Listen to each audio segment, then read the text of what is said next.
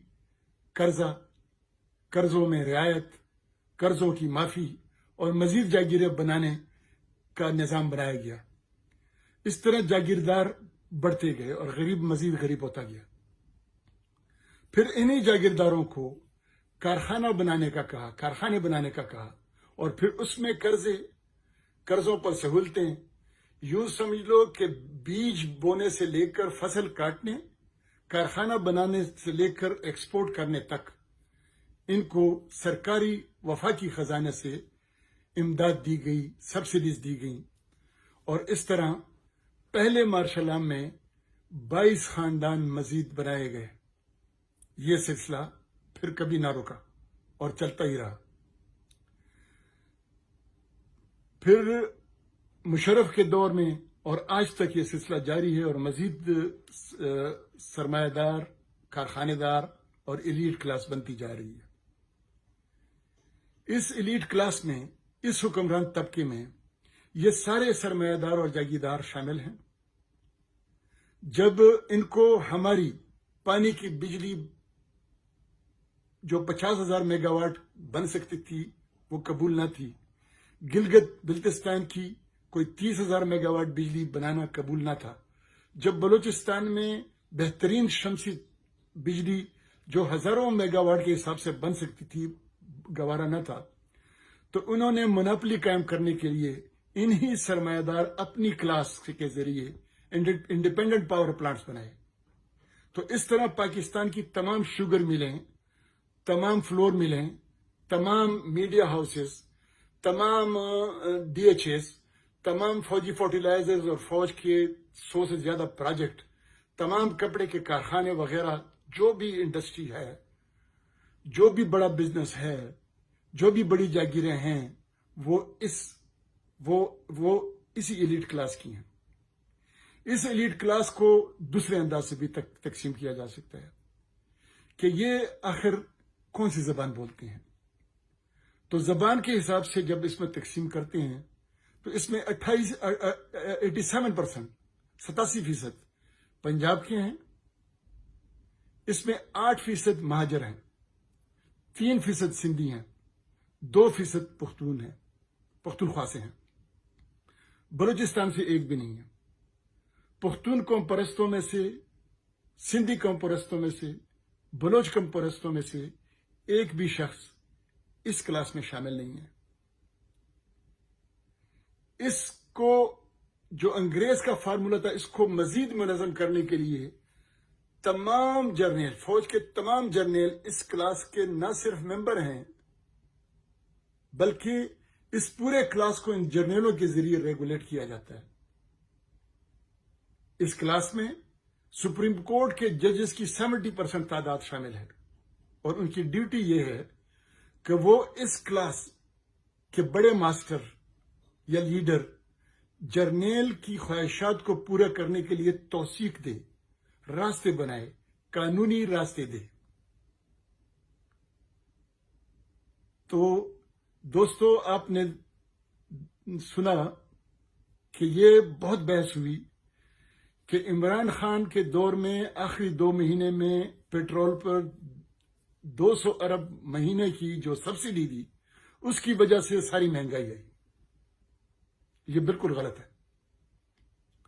اس class کو، اس elite class حکمران طبقے کو سالانہ $17.4 بلین سبسڈیز دی جاتی ہیں۔ اس میں صرف آئی پی پیز کو 3,000 ارب سالانہ کے حساب سے سرکولر ڈیٹ کے ادا کیے جاتے ہیں۔ باقی جو سبسڈیز دی جاتی ہیں اس کا حساب آپ اس سے اندازہ کریں کہ فوجی فرٹیلائزر کو جو گیس ملتی ہے وہ آپ کے گھر میں استعمال ہونے والی گیس کی نسبت 13 گنا کم ملتی ہے. یعنی اگر آپ کو 13 روپے میں 1 یونٹ پڑتا ہے تو اس کو 1 روپے میں پڑتا ہے. اگر صرف فوجی فرٹیلائزر کو دی گئی مراعات عوام کو دی جاتی تو یہ مہنگائی اتنی نہ ہوتی. اب جس ملک کے بجٹ میں $25 بلین آئندہ 5 سالوں کے لیے قرضوں میں جائیں گے، $17.4 بلین یہ طبقہ کھائے گا، سبسڈیز کی شکل میں کھائے گا. جب سارے امپورٹ ان کی وجہ سے ہوں گے اور اس کے بعد پھر فوجی بجٹ ہوگا جو یعنی مجموعی 2,500 ارب بن جاتا ہے روپے، اور $17 بلین کے تو وہ سبسڈیز ہو گئیں، اور ترقیاتی بجٹ 1,000 کے قریب گھومتا ہے. تو اس ملک میں آج جتنے بھی اقتصادی بحران ہیں، جو قرضے ہیں باہر لوگوں کی، جو تجارت کا عدم توازن ہے، جو تجارت کا خسارہ ہے، وہ سارا اسی کلاس کی وجہ سے ہے. اور اس کلاس میں اس سے حکومت نکلنا اس کے ہاتھ سے ممکن نہیں ہے. ہر وہ پارٹی جو وزیر اعظم بنا سکتی ہے یا جس میں وزیر اعظم منتخب ہو سکتا ہے، اس میں یہ کلاس موجود ہے. اس لیے کوئی بھی پارٹی آئے، یہ پالیسیاں نہیں بدلیں گی، اس کلاس کے لیے پالیسیاں نہیں بدلیں گی. کبھی آپ نے ضرور دیکھا ہوگا کہ جب بھی جاگیردار طبقے پر ٹیکس لگانے کی باری ہوتی ہے، پوری اسمبلی واک آؤٹ کر جاتی ہے. کیوں؟ یہ ایک ہی طبقہ ہے. مفتاح اسماعیل نے اپنے دور میں اس طبقے پر کچھ ٹیکس لگایا تھا. مریم نواز نے ایک جلسے میں اعلان کیا کہ یہ بالکل غلط راستہ ہے، اس کو واپس دو، اور فوراً اس بیچارے کو واپس دینا پڑا. اب یہ جو آسٹیریٹی میئر کر رہے ہیں شہباز شریف، اتنی تنخواہیں نہیں لیں گے، وہ نہیں کریں گے، اب یہ نہیں کریں گے، اس سے کہیں آپ کتنی بچت کریں، یہ صرف کاسمیٹکس ہیں. یہ وہی ضیاء الحق والی سائیکل ہے کہ جنرل ضیاء الحق نے کہا میں سائیکل پہ جا رہا ہوں، میں بچت کر رہا ہوں، چھوٹی گاڑی لیں گے. عمران خان نے کہا یہ گاڑیاں بیچیں گے وزیر اعظم ہاؤس کی. یہ کہتے ہیں بس یہ کچھ بھی نہیں ہے. یہ حکمران طبقے کی یہ مراعات ختم کرنے، $17.4 بلین سالانہ کی مراعات ختم کر دیں، جو ابھی UNDP نے باقاعدہ ٹیسٹیفائی کیا ہے، کنفرم کیا ہے، تو یہ مسئلے حل ہو سکتے تھے، لیکن یہ کبھی ختم نہیں ہوں گے. اس لیے ان کی لڑائی کبھی بھی غریب کے لیے نہیں ہے. ان کی لڑائی کبھی بھی پشتون، بلوچ اور سندھی یا عام غریب پنجابی یا سرائکی کے لیے نہیں ہے. یہ اپر کلاس کی آپس میں لڑائیاں ہیں، جس میں یہ کبھی نہیں کہا گیا کہ میں غریب کو مراعات دے دوں گا، میں مہنگائی ختم کر دوں گا، میں اس ایلیٹ کلاس حکمران طبقے کی مراعات ختم کر دوں گا، یا ان کی وجہ سے جو امپورٹ ہو رہی ہیں وہ ختم کر دوں گا یا کم کر دوں گا، یا ان کی عیاشیاں ختم کر دوں گا، یا ان کے کتوں کے لیے، بلی کے لیے آنے والی باہر دنیا سے جو خوراک ہے وہ بند کر دوں گا، یا لگژری گاڑیاں ختم کر دوں گا. باجوہ کے دور میں تو بلٹ پروف وداؤٹ ٹیکس گاڑیوں کی اپروول دے دی گئی تھی. اب بھی موجودہ نگران حکومت پنجاب میں 45,000 ایکڑ زمین فوج نے لینے کی کوشش کی، وہ لیں گی اور کوئی بھی ان کو نہیں روکے گا. ان کو منال ریسٹورنٹ پسند آیا تو وہ بھی ان کا، ان کو سواد پسند آیا تو یہ ان کا، ان کو کوئلے کی کان پسند آیا تو سارے پیسے ان کے، ان کو وزیرستان کا کاپر اینڈ گولڈ جو ذخیرہ ہے پسند آ جائے تو ساری فوج وہاں.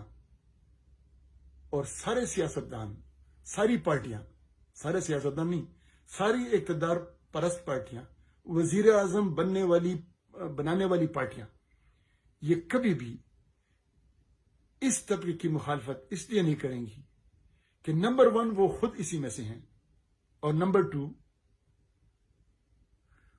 ان سب پارٹیوں میں اکثریت اس طبقے کی ہے. HSN کالج کو بھی مت بھولیں. HECN کالج کا ہر گریجویٹ اس طبقے کا ممبر ہوتا ہے. شکریہ.